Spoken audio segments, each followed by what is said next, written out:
Hello friends, RPF constable का 17 मार्च का first shift का एग्जाम खत्म हो चुका है। और आइए देखते हैं इसमें क्या क्या क्वेश्चन पूछे गए थे। इसमें पहला क्वेश्चन दिया था, दयानंद सरस्वती ने किस समाज की स्थापना की थी।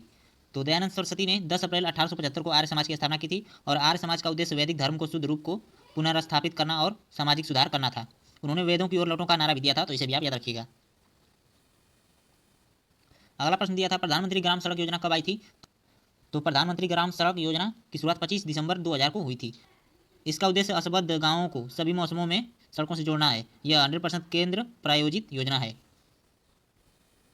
अगला क्वेश्चन दिया था, भारत का भौगोलिक क्षेत्रफल विश्व के कुल भौगोलिक क्षेत्रफल का कितना प्रतिशत है। तो यह कुल भौगोलिक क्षेत्रफल का लगभग 2.4% है। यह ऑप्शन में आपके 3% भी दिया रहा हो सकता है। और भारत का भौगोलिक क्षेत्रफल की बात करें तो 32,87,263 वर्ग किलोमीटर होता है।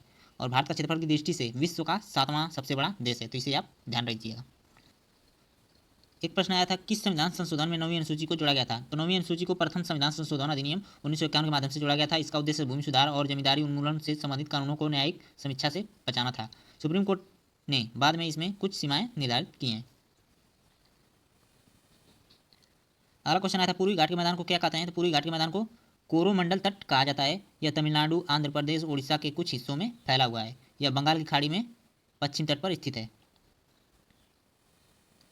और एक प्रश्न आया था फुल फॉर्म से, डीपीटी का पूरा नाम क्या है। तो डीपीटी का पूरा नाम डिप्थीरिया पर्टुसिस टेटनस होता है। और यह टीका डिप्थीरिया, काली खांसी, पर्टुसिस और टेटनस से बचाव करता है। बच्चों को इन बीमारियों से सुरक्षा प्रदान करने के लिए दिया जाता है। क्वेश्चन दिया था, डीएनए का पूरा नाम क्या है। तो डीएनए का पूरा नाम डिओक्सीराइबो न्यूक्लिक एसिड है। यह सभी जीवित प्राणियों में आनुवंशिक जानकारी का वहन करता है। डीएनए की संरचना डबल हेलिक्स के रूप में होती है। अगला क्वेश्चन दिया था, दक्षिण की गंगा किस नदी को कहा जाता है। तो कावेरी नदी को दक्षिण की गंगा कहा जाता है। यह दक्षिण भारत की एक प्रमुख नदी है जो कर्नाटक और तमिलनाडु से होकर बहती है। इसकी लंबाई लगभग 800 किलोमीटर और यह बंगाल की खाड़ी में गिरती है। और अगला क्वेश्चन आया था, जुलाई 2024 से केंद्रीय कर्मचारी पेंशन भोगियों के लिए डीए में कितनी वृद्धि की। तो जुलाई 2024 से डीए में 4% की वृद्धि की। यह वृद्धि मुद्रास्फीति के प्रभाव को संतुलित करने के लिए की जाती है। डीए का पुनरीक्षण वर्ष में 2 बार जनवरी और जुलाई में किया जाता है। देखिए, एक और क्वेश्चन आया था, भारतीय संविधान का अनुच्छेद 280 किससे जुड़ा है। अनुच्छेद 280 भारत में वित्त आयोग की स्थापना से संबंधित है। और इसका कार्य केंद्र और राज्य के बीच वित्तीय संसाधनों के वितरण की सिफारिश करना है। वित्त आयोग का गठन प्रत्येक 5 वर्ष में किया जाता है। देखिए, एक और क्वेश्चन आया था, भारत का पहला परमाणु केंद्र कौन सा था। तो भारत का पहला परमाणु केंद्र तारापुर परमाणु ऊर्जा स्टेशन था।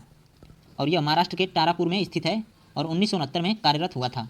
यह भारत का सबसे पुराना और सबसे बड़ा परमाणु ऊर्जा उत्पादन केंद्र है। अगला क्वेश्चन आया था, निम्नलिखित में से कौन राष्ट्रपति चुनाव में भाग नहीं लेता है।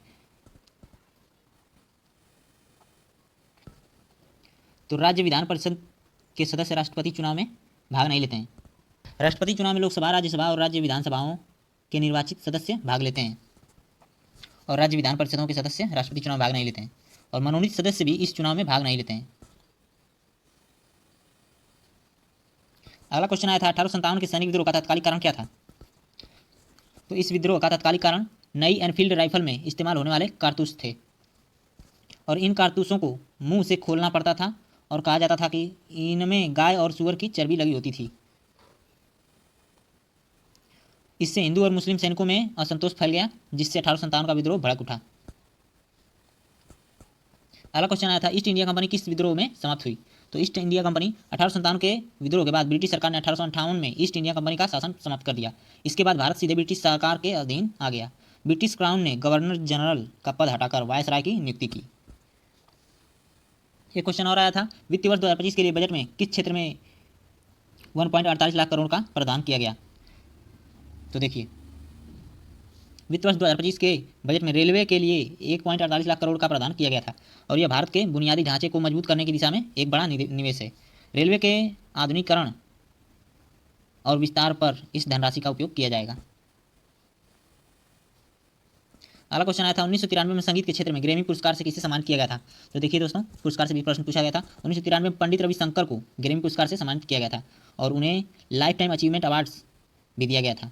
वे भारतीय शास्त्रीय संगीत के विश्व प्रसिद्ध सितार वादक थे। हड़प्पा सभ्यता की खोज किस वर्ष में हुई थी, ये क्वेश्चन पूछा गया था। हड़प्पा सभ्यता की खोज 1921 में दयाराम साहनी ने की थी। और यह सभ्यता सिंधु घाटी सभ्यता का एक प्रमुख हिस्सा थी। मोहनजोदड़ो की खोज 1922 में आर.डी. बनर्जी ने की थी, तो इसे भी आप याद रखिएगा।